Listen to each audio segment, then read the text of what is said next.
Sochi, and I am 8 years old. I am delighted to be here tonight to introduce the panel, The Rise in Gun Violence. When people have asked me what I wanted to be when I grew up, it's always three things: a singer, the First Lady President, and an activist to stop gun violence. When I found out about the topic on tonight's panel, I was a little uneasy. I was a little uneasy and a little excited. I was glad the conversation was happening, but sad that it is so needed. I have had to do lockdown drills at school this year, and they left me feeling scared and upset. I know my parents didn't do them when they were kids, and it's been disturbing that it's just the way things are now. I hope by the time I'm old enough to be an activist, things have improved. And school shootings is a thing of the past. But until then, I can't think of a more important topic to reflect upon. With that, I'd like to introduce Anjali Sochi, the moderator of the panel. Anjali is an attorney at the Department of Energy, National Nuclear Security Administration, advising clients on national security and intelligence matters related to nuclear weapons. She began her career as a litigator at a large law firm, also detailed as a special assistant U.S. attorney at the Department of Justice, prosecuting criminal misdemeanor cases. She graduated from the School of Foreign Service at Georgetown University and also completed a dual degree program at the American University, where she earned her law degree and master's degree in national security. She has received numerous awards and recognitions for her work in the field of nuclear security, including the Secretary's Achievement Award, the highest recognition bestowed upon an employee in the department, both in 2019 and in 2023. And if that's not enough, she also happens to be my mom, which is probably her most impressive achievement.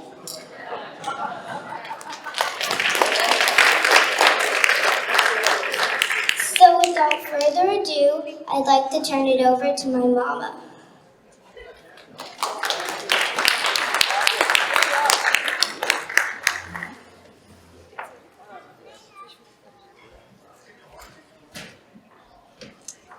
Good evening. I'm happy to be here tonight to serve as moderator for our panel this evening. Please bear with me. I'm actually recovering from laryngitis, so I'm a little hoarse this evening. I want to start out by introducing our panel of very accomplished panel participants. So first we have Dr. Harmesh Kumar. He is a licensed clinical psychologist with 39 years of experience in the field of mental health with a private consulting practice. He's currently working as a psychologist in the inpatient psychiatric program with the California Department of Corrections and Rehabilitation. Dr. Kumar also wears numerous other hats. He serves as Dean of International Students at Rayatpara University in India, and is establishing collaborative relationships for dual degree programs with American universities. He's owned and operated several California state licensed assisted living and skilled nursing facilities across California, and is the founder and president of several nonprofit mental health agencies in California, which provide mental health awareness and resources to those who need it most. Additionally, he's trained in the use of controlled force with inmates who are a danger to self and others. Dr. Kumar has received various honors for his professional and community services and his work with others in the mental health and community development, has been recognized by President Bill Clinton, as well as members of Congress, State Senate, and State Assembly. Currently, Dr. Kumar is running as a candidate for the U.S. Senate. Next, I'd like to introduce District Attorney Jeff Rosen. He's a nationally recognized leader in criminal justice reform. His changes to one of the largest prosecutorial offices in the country include reducing the jail population, diversion programs for nonviolent offenders, expungements for low-level drug crimes, prison reform, and promoting the highest ethical prosecution standards. This all while keeping crime at its lowest rate in decades by vigorously and successfully prosecuting offenders such as murderers, rapists, and drug traffickers. Since 2011, Mr. Rosen has overseen the largest prosecutor's office north of Los Angeles, serving a population of almost 2 million. Mr. Rosen has received numerous awards, including the Justice Award from the Northern California Innocence Project, the Wester Sweet Award for Legal Activism from the NAACP, and the Unity Award from the Minority Bar Coalition, to name just a few. Next, we have Desiree Campbell, the City of Fremont Council member. For over 25 years, Ms. Campbell has dedicated her time to helping the Fremont community. She served students and families on the Fremont Board of Education for the past 10 years and served the Fremont community for over 25 years. She served in several capacities, including being a board member of the Fremont Education Foundation, delegate to the California School Boards Association, former Fremont Human Relations Commissioner, and serving on the Fremont Unified School Board of Trustees, to name a few. She holds a Bachelor's of Science in Business Administration and a Master's degree in Public Administration and a Master's in Governance. Next, we have Fish Stark, the head of program and curriculum at EverStarts. Fish Stark is a child development expert and social entrepreneur with roots in Fremont. After studying under leaders in the child development field at Yale and Harvard, Fish has worked in the public, private, and nonprofit sectors, developing new approaches to education that help children thrive, develop 21st century skills, and prepare for active citizenship. Fish's work has taken him across the world in partnership with organizations such as the Red Cross, the Aspen Institute, and Lady Gaga's Born This Way Foundation. He is currently the head of program at a California-based education technology startup that develops software that helps children learn essential life skills to prepare them for the future of work. Fish holds a master's in education from Harvard University and a bachelor's from Yale University with a certificate in education studies. Outside of work, he serves on the board of the International Bullying Prevention Association, volunteers with political action groups, and is an award-winning stand-up comedian. Next, we have Ragini Itcham. She's a concerned parent here tonight. She began her career as a business systems and financial analyst for several startups, mid-sized and large companies. Her industry experience led her to co-found a software services company in 2004. Since then, she's been running the company successfully by serving several multinational clients across the US with more than 500 employees. Through her dedication and hands-on leadership skills, she was able to innovate into new areas of growth. Attrition rates were extremely low and employee satisfaction high due to her positive attitude and trust in employees. Ragini holds a master's in business management from NDNU, and additionally, she takes care of her family and she graces the stage at Guru Shraddha, an Indian classical dance academy, which empowers nascent entrepreneurs with Thai and weaves threads of compassion through various community tapestries. Next, we have Teresa Kang. Council member Teresa Kang was first elected for a 2-year term to represent North Fremont's District 1 in 2018. She is the first council member to represent North Fremont in 12 years. Councilmember Kang believes that working and creating jobs for a local community is necessary for the economic vitality of Fremont. In 2016, she opened Milk and Honey Cafe, her own small family restaurant business in Fremont. Councilmember Kang also enjoys volunteering for her local PTA and the Fremont Rotary Club. She's fluent in Mandarin, Cantonese, Taiwanese, and is studying Spanish. She received a BA in Business and Economics from UCLA. In 2000, she obtained her MS in Traditional Chinese Medicine, and she's currently pursuing a doctoral degree in Education Leadership at San Jose State University. Inspired by her 2 children who are both on the autism spectrum, Councilmember Kang has been passionate about educational equity and fair school funding, particularly those of special needs. So please give us a round of applause for this esteemed panel.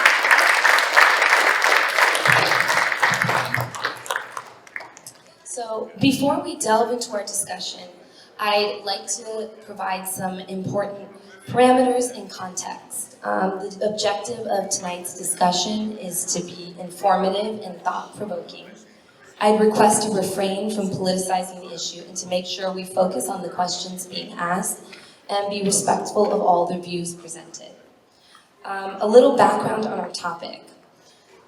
The Second Amendment to the U.S. Constitution gives Americans the right to bear arms, and about a third of U.S. adults say they personally own a gun. At the same time, President Joe Biden and other policymakers earlier this year proposed new restrictions on firearm access in an effort to address gun violence ranging from rising murder rates in some major cities to mass shootings.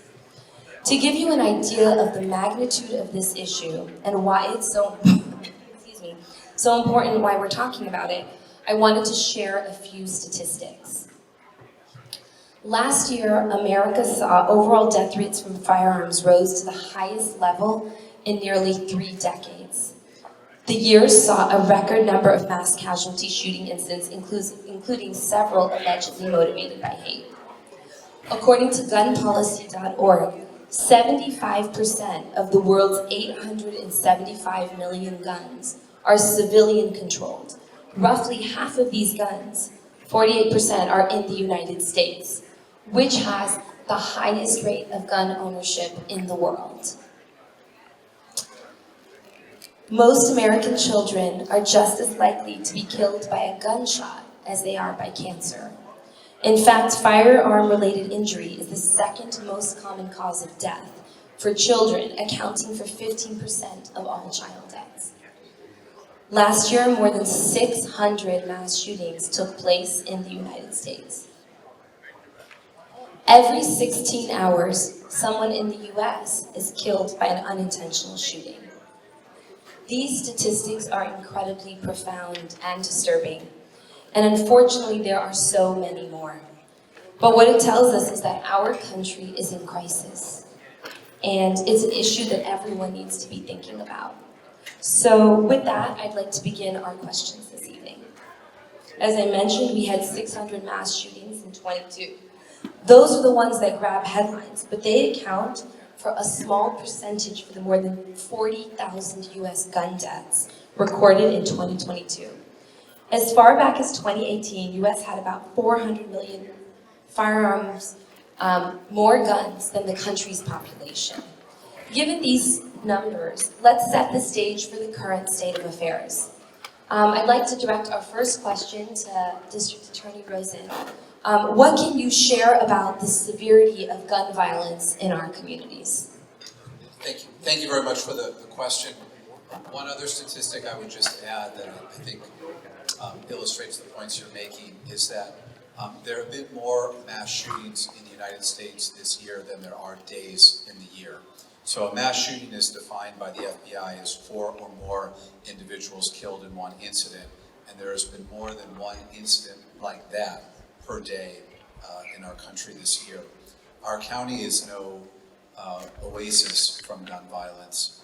Gun violence costs our county approximately $1 billion a year in terms of prosecution costs, hospitalization, economic loss, all other kinds of damage, public health expenses.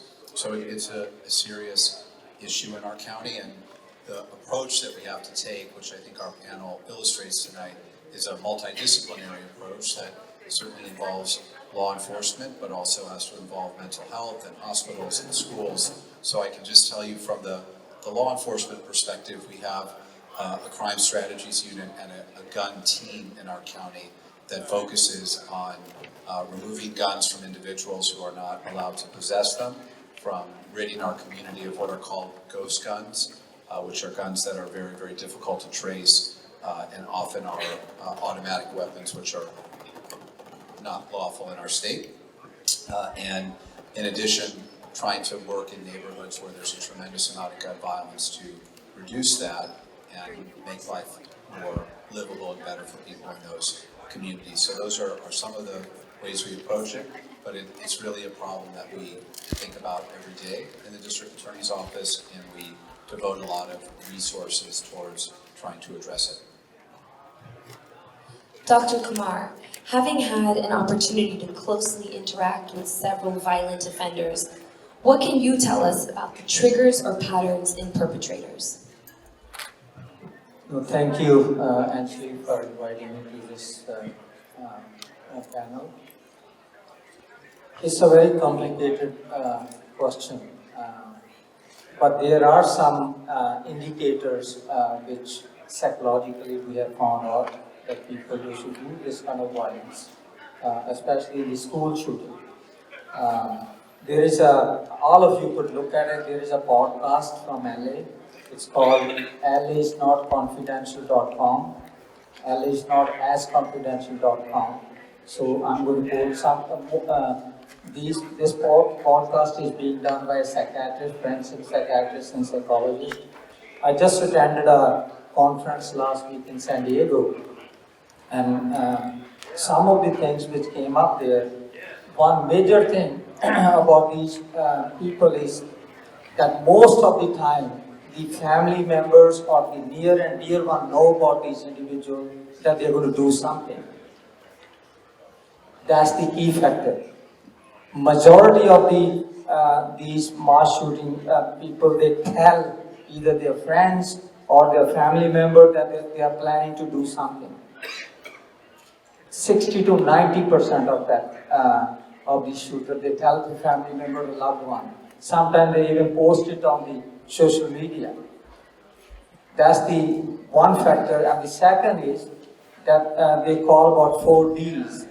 People, those who are normal initially, but they become very suicidal. And people, those who become suicidal, they become very, very disrupted in their behavior. They become very, very dysregulated in their behavior emotionally. They get very kind of suicidalities on top of from 30% to 90% of the shooters. They are shooting because they are suicidal. So we need to recognize mental health as such. There are studies by the Violence Project, and there are only 10% of the cases which has mental health component to it. Mental health, we define people those who are psychotic, those who have no relationship with reality or they have distorted reality. Only 10% of the shooters are from that category, from mental health. Most of the people with mental health, they don't shoot other people, they hurt themselves. But there is a media narrative that mentally ill people do these things, but mentally ill people are not the one, those who do majority of the shooting. So we have to detach that aspect from it. And the other thing is that recently what we have seen, that people, those who have a grievance or complaint against somebody or against the system we cannot define. And then what we have seen in our country, that we are being divided into different categories by our politicians. And then when you listen to Fox News or listen to CNN, sometimes you wonder if you live in the same country. So some of these people, they've been radicalized because of social media, and they have some internal processes going on, and we do identify those risk factors. Even the leakage, when people, they call it leakage when they tell that I'm going to do something. Even the leakage, they have found that most of the leakage have been found false. Some of the kids say that I'm going to do something and I'm going to do this tonight, but it comes out to be false. So they found out what are the people really who are doing this kind of horrible act. What is different than the majority of the people, those who say they'll do it but they don't do it. So we'll go more into that. So, having established these grave circumstances our nation is facing with respect to gun violence, I kind of want to narrow in on the impact this is having on our youth. There were more school shootings in 2022, 46, than in any year since 1999. Since the infamous Columbine shooting, there have been 377 school shootings, which have resulted in more than 349,000 students having experienced gun violence. These numbers are staggering. Specifically, what kind of mental health issues are plaguing our youth? Desiree or you can go ahead and start. Thank you, Anjali, for that question. Our youth are facing unprecedented mental health issues and challenges, most of which we probably don't think about when we think about social media and the impact that social media is having on our students. Also, the digital impact that social media and being behind a computer has on students and their inability to socialize, their experiences with not developing their social skills adds to their mental anxiety. And certainly we know that COVID-19, the pandemic, played a huge role in the mental health of our children. We also see the physical demands that go on in families play a big role, particularly living here in the Bay Area where it's very, very expensive to live and families are struggling financially. That has an impact on our students as well. I think that one of the things that we saw in Fremont Unified is our ability to be able to respond to those challenges that our students are facing. The state has also come up with additional funding that will help support some of the issues that our students are facing as well. But I do think that the problem has always been there, but the pandemic and this virtual schooling had a tremendous impact on our students. And we're hoping that now that they're back in the classroom, that some of this can be alleviated. Thank you. Just to add to what Desiree was saying, we saw in the most recent Surgeon General's report from Dr. Vivek Murphy that over the past 10 years, we've seen a 40% increase in anxiety and depression, severe mental health issues in young people. Now, if you look at that data longitudinally, if you look at the 90s, starting around 1991, sort of the 20 years before the last 10 years, it's a pretty straight line, and then around 2012, you see this huge spike. So what happens in 2012? Two things. Number one, that's the age where most American kids start to get smartphones and get on social media, as you were talking about. Number two is Sandy Hook and the advent of the active shooter drill becoming a normal part of kids' lives in schools. And so what's happening in a kid's mind in a world where gun violence in their classroom might be an immediate reality? In the work of child mental health prevention, we talk a lot about agency, right? Also referred to locus of control. Do you feel like you are a person who things happen to? Or do you feel like you are a person who makes things happen? And the more instability, the more threat there is in a kid's life, the weaker that locus of control is. Whenever a child is under threat, whether it's from domestic violence or bullying or poverty or the potential of gun violence, their brain development is interrupted by what we call toxic stress, right? They are in fight or flight mode. They are not able to slow down and think. The reason we call it toxic stress is because it acts like a poison, right? It literally impedes the development of new neural pathways, the ability to learn. And I think it's important to use those words, toxic stress, poison, because what we all know is that this is a policy choice, right? This state of school shootings in America, it doesn't happen in Sweden, it doesn't happen in England, it doesn't happen in Germany. It's due to the gun laws we have and the culture we have around mental health. And we need to recognize that it is causing harm and even death, not just in the communities unlucky enough to be touched by horrific acts of gun violence, but in every single kid who goes to school with the possibility of a shooter entering their building, it is putting a poison in their minds. Now, I work in my day job as a social entrepreneur building mental health prevention solutions for kids, and a lot of what parents ask me is, do I talk to my kid about gun violence and school shootings or not? And the answer is yes, right? Talk to them honestly. The best thing you can give a kid is information and an assurance that things can be talked about and are going to be all right. The late, great Fred Rogers said, if it's mentionable, then it's manageable. And it can be hard to have those conversations with kids, but as we saw from Shyla, you can confront those realities of the world and still be brave. And being able, knowing that mom and dad can talk about those things directly is a really important thing for a kid to have. Exactly. So let's further unpack this issue of violence and mental health. When it comes to guns, I think there's two sides. Often people think that the perpetrators are mentally ill, but the data suggests that mental illness is not the cause of gun violence.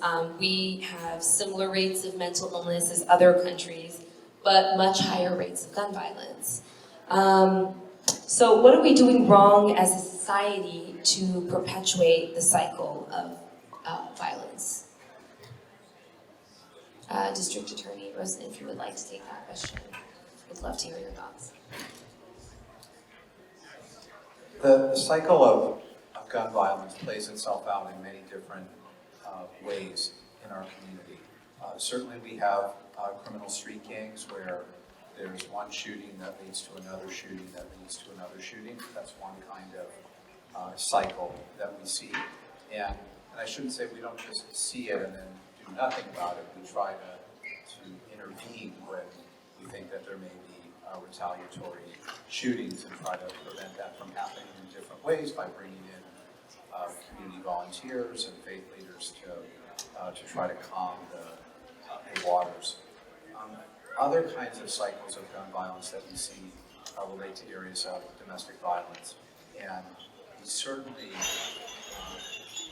there are a number of situations we have had in our county where a woman gets a restraining order against an abusive boyfriend or ex-husband, and the woman may report, he has guns in his house.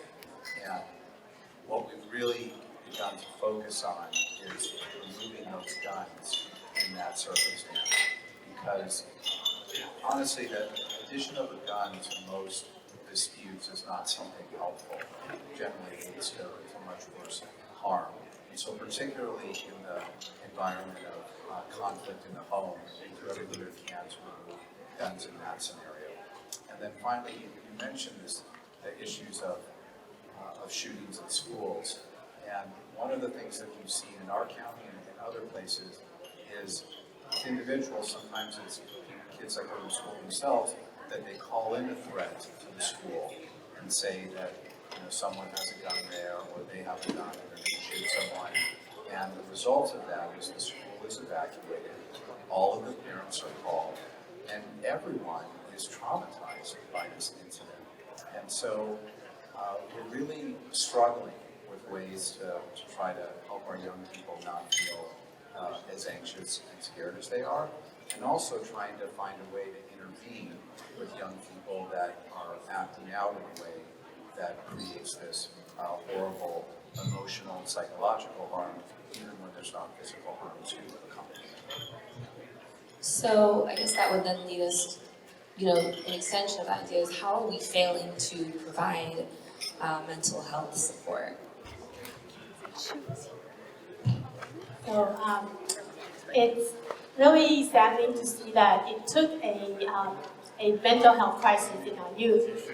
For example, the Las Vegas school district had to hurry and open their schools almost half a year or 9 months earlier than other school districts because they had 15 kids that committed suicide in 2020 to 21. And so after, so many of our kids, our youth, about a quarter of our youth under 25 had contemplated suicide over the pandemic. And in Fremont, I've been serving on the liaison committee with the school district, and before the pandemic, we've been asking for a mental health program for our children, but we always get the answer, there's no funding. But finally, we have finally established a mental health program for our youth last July, and over the last 8 months or so, we had already received more than 14,000 inquiries from our kids ages 5 to 20, and have already provided over 1,400 free therapy sessions, which is the great progress that we have made. However, that program doesn't have a long-term funding. And looking at the program in Fremont schools is mostly funded by the county as well as the school district and the city of Fremont. And the county is having, is probably going to have some financial, deficit, and as the majority of the funding source, that could pretty, very much impact the continuance of our mental health program. So we definitely need to do better and make sure that there's funding for our youth mental health program. And I'd also like to ask, sort of, what are some of the current concerns you have for your own children specifically? I'll turn it over to Ragni, and then I'd like to get your thoughts, Teresa, too. So. Thank you, Anjali. As you rightly mentioned about how scary it is for parents to experience this moment when you get this lockdown call or an intruder call. We don't really know what exactly is happening in the school. We personally experienced it not too long ago in our own school. Fortunately, it was not a gunman, but it was an intruder. But all the protocols that were followed were to hide out and lock down and things like that. And there are these n number of emotions going on as a parent outside waiting for the child to speak to us. And fortunately, with all these cell phones, they were able to communicate to us. But the anxiety, the stress, not just as a parent, but as kids. Mom, are we going to be okay?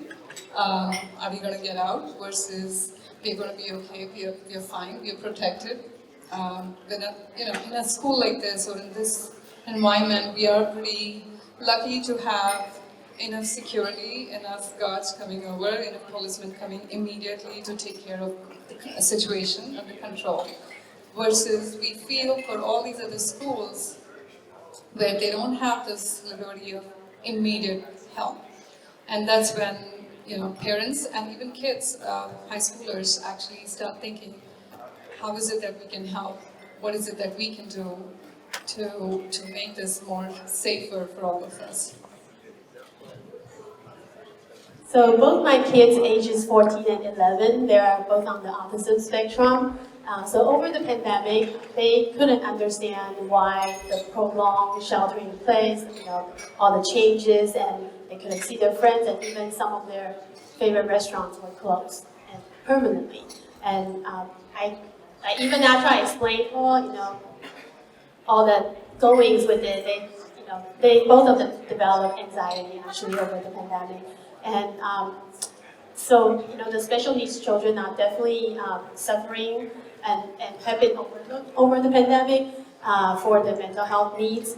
But as a special needs parent, in the back of my mind, I always worry, whenever I see these news of a special needs child being stopped by police and, there wasn't adequate training because these kids who are autistic are not always verbal and able to communicate who they are and what they're doing. And so, it would be, my worst nightmare would be, in the mass shooting event or in the police, activity, if my child is ever questioned and, if he's not able to answer correctly what the police is asking, he may be, he may be questioned, or he may be thought of being assisted.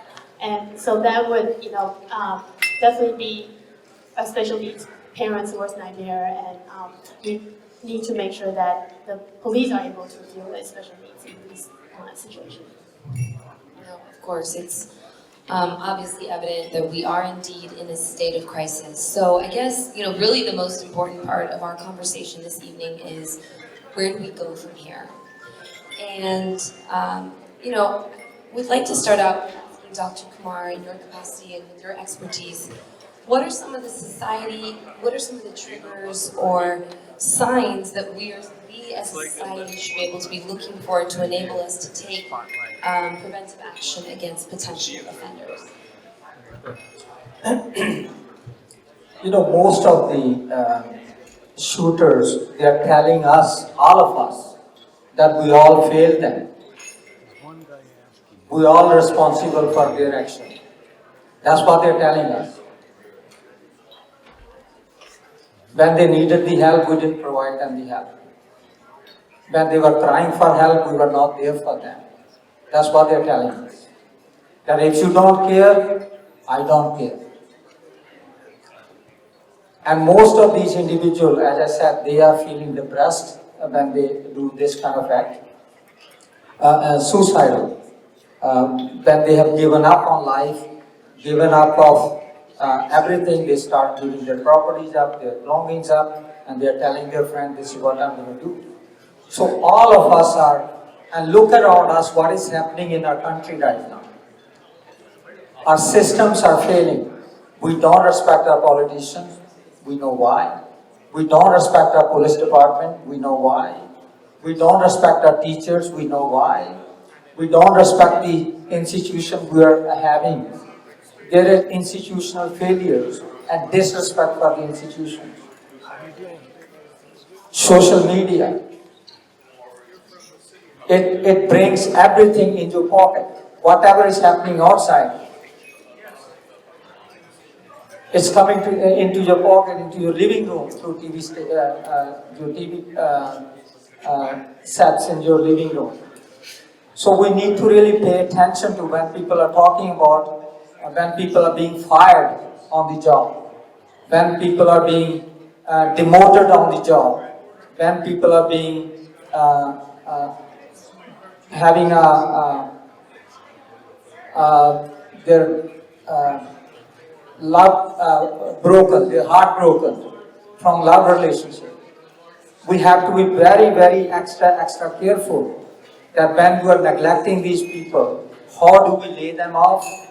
How do we put a balm on their faces? Because everybody is anxious, who is depressed. They don't go and kill people. As we heard that there's so much anxiety, so much depression because of this COVID and all other social media triggers we have. But every one of us, including me, at times we all become anxious.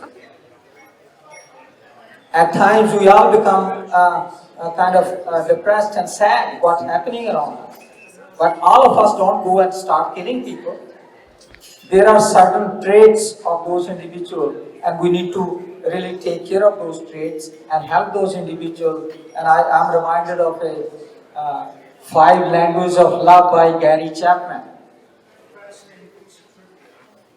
So we need to promote those kind of languages in our families, in our communities, the people we talk to, the kids we talk to, the kids we're dealing with. I work in the prison. And I work with people, those who have done horrible crimes. And when I talk to them, when I sit with them, and they tell me, "Doc, I didn't have my mother and father with me. Nobody was taking care of me. I was crying for help. I was sexually abused. I was emotionally abused when I was growing up. There was nobody to protect me. So what do I do?" Then they get into drugs, and when they get into drugs, then we know what happened. Their brains stop functioning. So we need to be very, very careful that let's spread that Gary Chapman 5 Languages of Love, and there are other languages too. There are not only 5, but there are other. One is act of service. He said the gifting, the affirmative action. Affirmation we give to our loved ones, and then we kind of be with them when they need us the most. And touch. And we have forgotten touch in American society. If we touch somebody, people get back. What the hell you're doing? So we need to go back to our basic as human beings. And we're living in a virtual reality. And sometimes I admire artificial intelligence, but at the same time, human beings are becoming obsolete.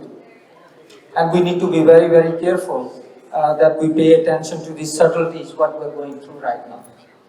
Thank you, Dr. Kumar. Mr. Rosen, would you like to share any final thoughts about actions we can take as a community and as individuals? Yes, there's something that all of you can do to help reduce gun violence in our community. So I want, if there's anything that you remember I say tonight, I want you to remember this. We have what are called red flag laws in California. And a red flag law works like this. Let's say your neighbor or your coworker is talking about killing people and is angry and is depressed and maybe suicidal. And you know that that neighbor or that coworker has guns, sometimes a lot of guns. What should you do? Call the police. Call the police. The police will investigate.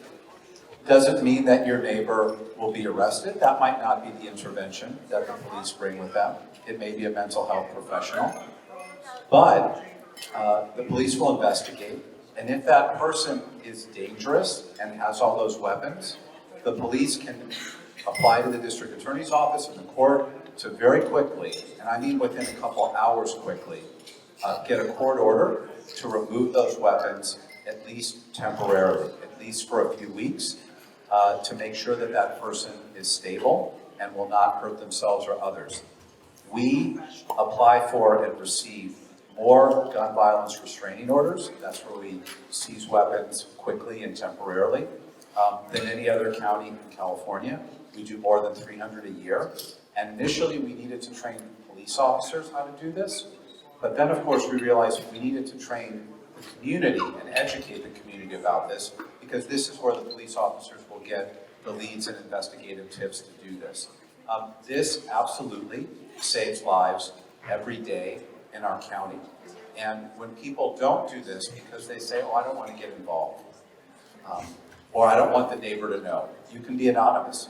Your neighbor will never know, your coworker will never know. But when people don't step forward, unfortunately, we've had some serious mass shootings in our county, including at the Valley Transportation Authority, where 9 people were killed with a coworker that had a long history of being very angry at his coworkers and having a lot of guns, and people said, oh, I don't want to get involved in that. So if there's one thing that you can do tonight, is if you see a friend or a neighbor or coworker that is talking about hurting themselves or others and has firearms, please call the police. Thank you. Wow, that's incredibly helpful guidance, and really appreciate that. So finally, a final question of the evening is, how do we help our kids? Fish, please. So I wanted to talk about what we can do to help our kids with mental health as parents or as anyone who cares about a child, and also what we can do as citizens and civic leaders. First of all, as parents, kids who are anxious, whether it's about the possibility of gun violence or anything else, the simplest intervention, and it's very effective for anyone who's dealing with anxious or depressed thoughts, is to be able to talk about those thoughts to someone who can listen actively and empathetically. Telling kids that they can talk about their worries and feelings that are hard is the first step. Listening, sharing back with them what you're hearing, saying, it is okay to feel that way about these problems in the world is the second step. But the most important step that we often skip, kids are not going to do that until they see you doing it. Kids don't do what they're told, they do what we model to them. We need to talk to our kids about our own feelings, especially when we feel scared, especially when we feel overwhelmed. There are other things we can do, right? Cultivating mindfulness. We all have our own mindfulness practices in our own way so that kids are able to recognize those feelings. Teaching your children the mindfulness practices you have, helping them develop some of their own. And giving kids that locus of control, that agency, where we can. There are things in the world that are scary and that kids can't control.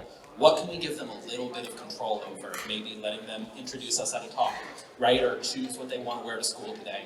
When we give kids a little bit of control over the decisions that affect their own lives, it makes them feel more stable when things come in that they can't control. Now, I know there are a lot of civic leaders in the room and that all of us are civically active. What can we do from that perspective?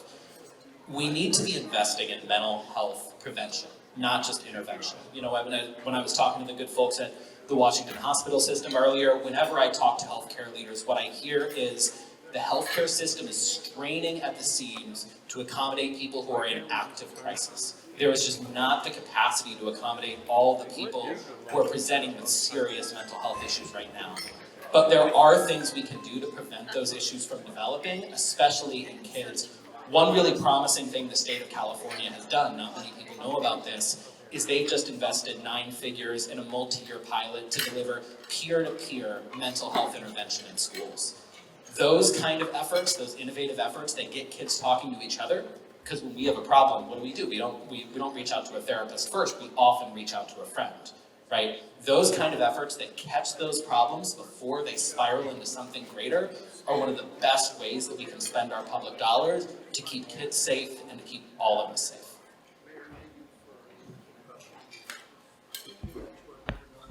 Thank you, those are fantastic insights and really helpful. And I'd like to finally give Rockne an opportunity as a parent on, what are some of her thoughts dealing with her 2 teenagers and having been involved in this, shooter incident. I have 1 teenager and a 10-year-old, so I have some time.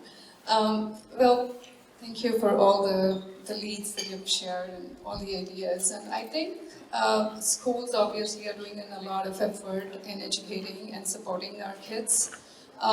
Social media and the companies who control the social media are the ones that should step up a little more and help society, help our kids educate, and turn off those videos that come in to constantly show brutality and shootings and constantly talking about shooting versus what else can we educate our kids with? How do we help?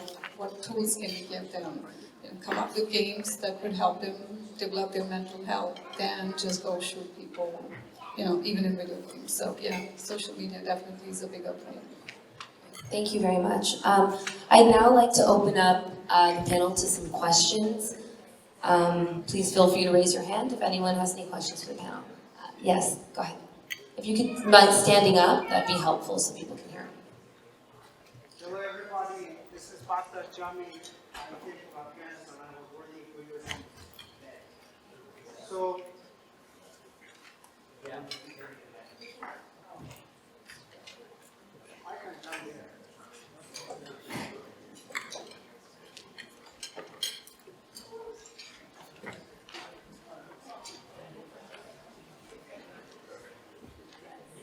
Hello everybody, Dr. Jami. I'm from Afghanistan. I was working for US Embassy there. So I'm so, surprised to see these discussions. In Afghanistan, Taliban killed 15,000 people a year. Here, so far, we are not even in the middle of 2023. 11,000 people killed by gun violence. You mentioned one of the panel members. 40% increase. If I go to a doctor, the doctor will test me, diagnose me, give me a prescription. And if I'm not okay, then I will get a follow-up prescription or a test. Apparently, whatever we did in the past, we didn't do the right thing.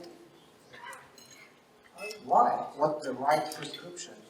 Don't you think that the panel members, if you summarize all of your expertise, I guess there would be 50, 60,000 years of experience in the panel, what would you say? What really is wrong in the system? Yes, social media, what shall we do? There was a gentleman sitting beside me left. We had another event to take care of. We had a short conversation. And he said we need stricter laws. Why we can't have stricter laws? If we need funding, why we can't have funding?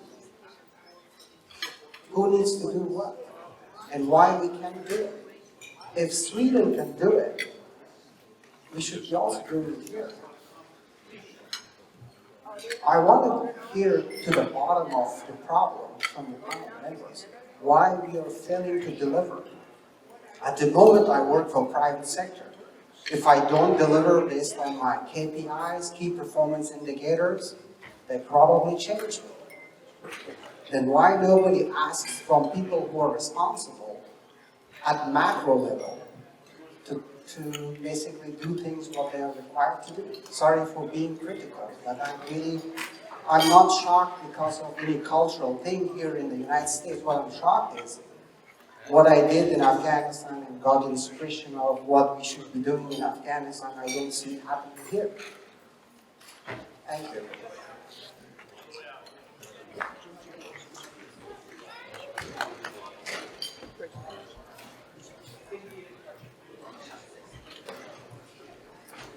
I wanted to just kind of bring this home because, you know, we've sat here and we've listened to a lot of information, but I think that we have to have some sort of takeaways, the so what question.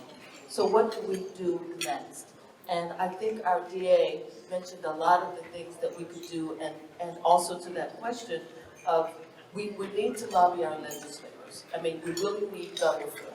And we don't necessarily know what that might look like, but we need to be engaged with our legislators so that they understand the impact of gun violence on our communities, for our children, and how it is affecting our children's mental health, our adult mental health for that matter. Because most of us may be shaken to the bones when we see these incidents. Just this last week alone, we have seen several incidences of gun violence. And so I think we really, really need to understand what gun reform means, especially semi-automatic weapons, and what the impact of those weapons and the ability to be able to access those weapons so readily.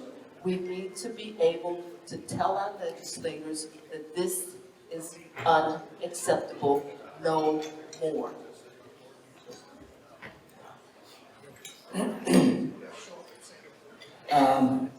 No, thank you, Desiree.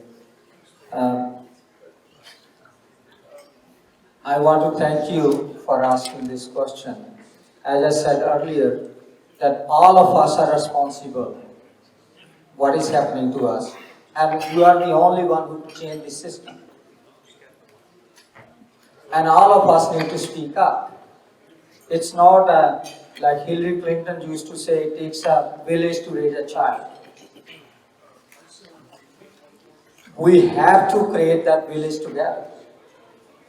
We have to make the foundations again with love. And we're forgetting that. We're giving it all the things to the expert. That expert will solve all the problems we have. And you have seen all of us sitting here and talking sometimes different language. All of us need to get together and create this system which is more caring, more loving. Now we have the power-based model in our country, and we're promoting the same model all over the world. And we're identifying with the aggressor. Whosoever is the aggressor, we're identifying with them. And we need to pay. When Columbine incident happened, somebody asked President Clinton, Mr. President, you are bombarding Kosovo right now. Do you think there is a link between what is happening in Columbine and what happened in Kosovo? And he said, no, I want to focus only on Columbine. I don't want to talk about Kosovo right now. So we need to ask our leaders, those who are making decisions at that level. If we could spend $115 billion in Ukraine, funding them for destroying the country, why can't we fund mental health system in this country? We have to have will of the leaders, and our leaders are failing us at that level. Our family system is broken. Everybody is telling you how to raise your child. They have none of the business to tell you as a parent how to raise your child. You know better because it's your child. You know his minuses, you know his pluses. So we all need to work together so that we can take care of this whole problem. It's not a one-person issue. It's not one field, one expertise that you could solve all these problems. We all need to come together, and that's what it'll take. Thank you. You know, the gentleman asked a really important question, which is, we all are talking about the same solutions, and we all, I think, in this room agree on what a set of solutions look like. Why aren't they happening? And, you know, the difficult truth is because on the other side of these issues, there is a lot of money in the status quo. right? There are gun companies that make money on being able to have this mass availability of weapons, in many cases to people for whom it is dangerous to have them. And when we talk about social media, there are social media companies that are now putting hundreds of millions of dollars, right, into lobbying our state legislators, our members of Congress, to be able to avoid sensible regulation that would allow us to say, hey, we need to make social media a healthy place for kids where we're not actually building algorithms that will glue their eyeballs to content that is going to warp their mental health. Until we build a system where the rules are made by people who are responsive to all of us, not a small group of people, we are not going to have a system that works for all of us, and especially for kids who have the least power, who have the least voice. We need to uplift leaders who are committed to doing things differently, who are committed to listening to sensible voices, even when big money is pushing them the other way. We have those leaders in our community right now. You know, we have Tom here from Congressman Khanna's office. Congressman Khanna has been a great leader in rejecting PAC and lobbyist and corporate contributions and saying he wants to be accountable to people. That's the systemic problem that makes it hard to do these things in America. But it's something that we can stand up and support leaders who are pushing back and changing the tide in the other direction. Thank you. Are there any other questions? Go ahead. Yeah, if you don't mind, I also have a quick question too. Okay. Yeah, so my name is Rewan. I'm 16 years old and I'm a student activist. And I wanted to maybe inquire about a topic that may have not been touched yet. It's easy to be fooled by our local demographic, but one of the most important factors that's related to gun violence is indeed race. In fact, almost 68% of African Americans report that either them or their local family members have been affected by gun violence. So I'm wondering, what do we owe to these people in these communities?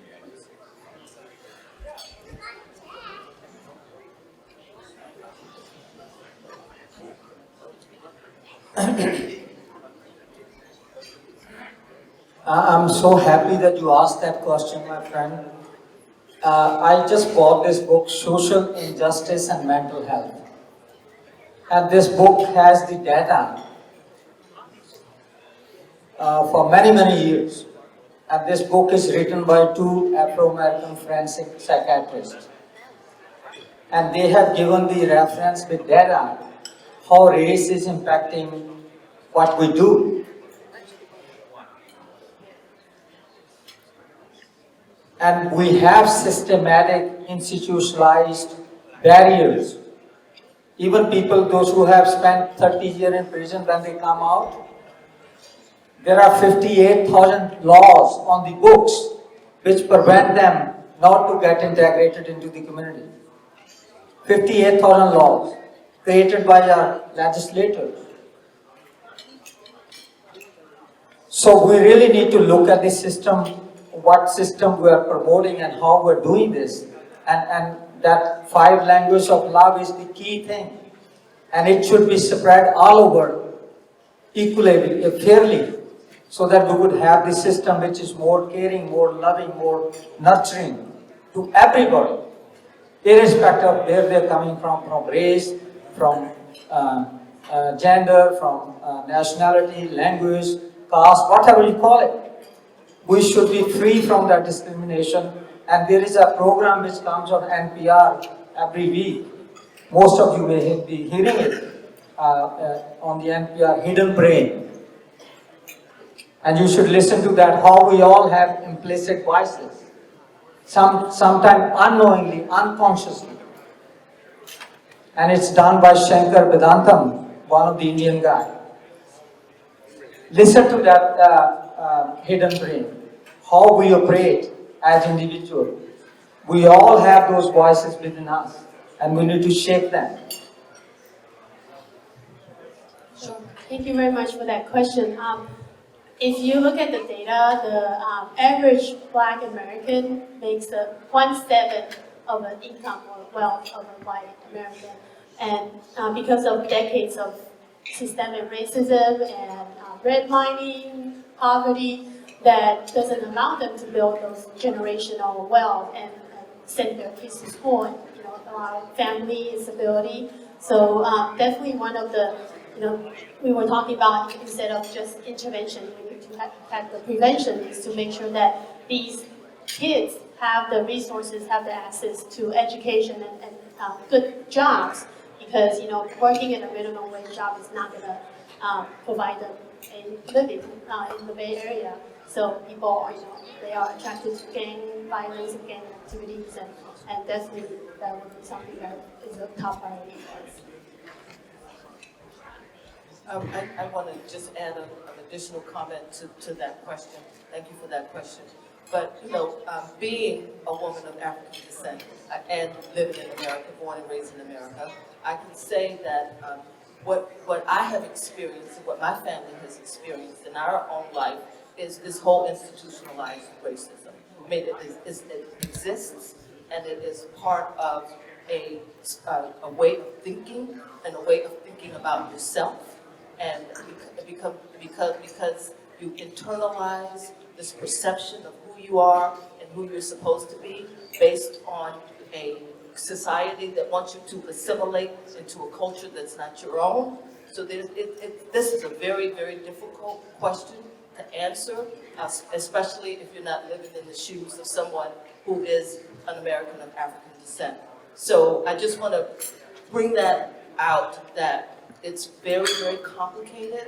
It has a lot to do with how we internalize what other people think and feel about us, and how we continue to be in an environment that perpetuates that, and how we are raised and how we are taught to think about ourselves as individuals in America.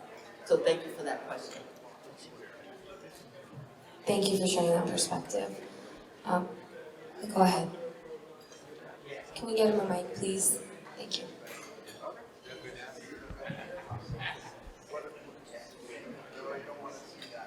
Okay. My question is to our DA.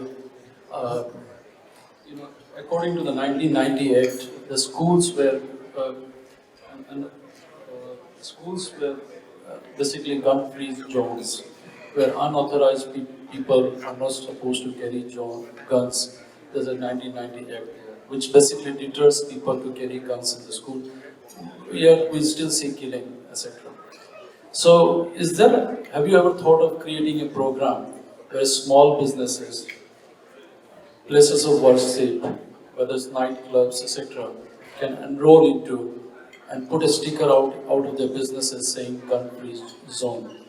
It will not, protect from somebody coming and shooting around, but it will create an awareness. The reason why I'm bringing up, today morning I went to Kaiser Hospital at San Leandro, and I saw a big sticker out there, gun-free zone. And I thought, if this is well advertised around every small business in the city, every schools, every colleges, every mosque, temple, gurdwara, then it creates an awareness that this society is against guns. Thank you very much for that question. I think that's really an excellent point, because it's an example of something that we individually and collectively can do, which is to say, yes, on the one hand, there are more guns than people in the United States, and in our county, there are about 28,000 guns legally purchased each year in our county. There are thousands of other guns that are illegally purchased or illegally made. We're just awash in guns. But I think that your suggestion that schools, that individuals that have businesses can say, here, this is a gun-free zone. And it's a way of saying, look, these are what our values are. Like, we don't, guns is not going to help any problem or situation get better. It's just going to make it worse. And we want to say that we don't want guns here. And that's perfectly lawful to say that in a private business. You can set the rules for that. And of course, it's not surprising that places like nightclubs do not allow guns in nightclubs for a very good reason. And it seems like there's perhaps other businesses that could do that as well. And the last point I would make about violence and shootings that happen in schools is, on the one hand, there's an impulse to want to remove police officers from schools, or what are called community services officers, because of concerns that students' conduct is going to be school resource. To remove school resource officers with the idea that they're going to criminalize the conduct of young people. It's going to disproportionately affect communities of color, and so we shouldn't have police officers / school resource officers there. What I would just say respectfully from my position as the district attorney is that schools that have removed school resource officers are in the process of bringing them back because it makes the students feel safer, makes the parents feel safer, and when there are incidents at the school between students or somebody coming off the campus and coming onto the campus to start a problem, there is already a school resource officer there, as opposed to having to call 911 and then waiting for a response. And as we know, every minute, every second in a volatile situation is crucial. So I think in terms of gun-free zones for private businesses, I think that's an excellent idea. And I would just say that I think that from what I've seen, school resource officers are a net benefit for the safety of students when they're at school. Thank you. Well, I would like to thank our panelists for such an informative and much-needed conversation. I hope the audience really had an opportunity to hear some pressing points and some good key takeaways. So please give our panelists a round of applause for a wonderful conversation.